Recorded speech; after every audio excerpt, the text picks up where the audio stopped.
Moi, niin mä ajattelin tehdä sen niinku tän iltapostausvideon, koska mun pikkusisko on multa niin paljon sitä pyydellyt.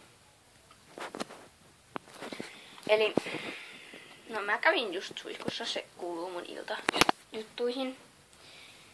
Sitten mä ehkä vähän pelaan myös tabletilla. Tai luen kirjaa.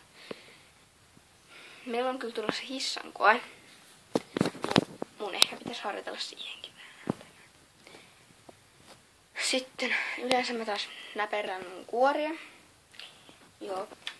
Viime iltana tein tällaiset. Sitten puuttuu yksi timantti, koska se meni niinku, tässä niinku hajos. Jotenkin. Mut mä en ehkä tänään nyt näperrä kuoria. Ja äsken mä värkkäsin jotain. Mun sisko tuli just suihkusta. Nyt se tuli suihkusta. Moro.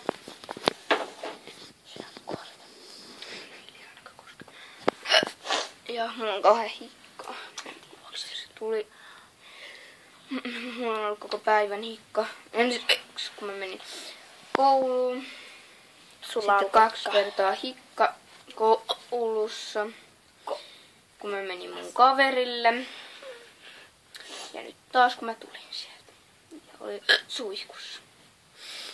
Että mulla menee hyvin tää hikan kanssa. Mutta hän tulee monta kertaa päivässä. Joten siinä mielessä ei. Tosi monta kertaa. Niin, ja mun iltatekemisiin kuuluu myös tämän tabletin. Mistä se on? Että sillä tavalla. No, nyt mä kerroin vähän mun iltatekemisistä.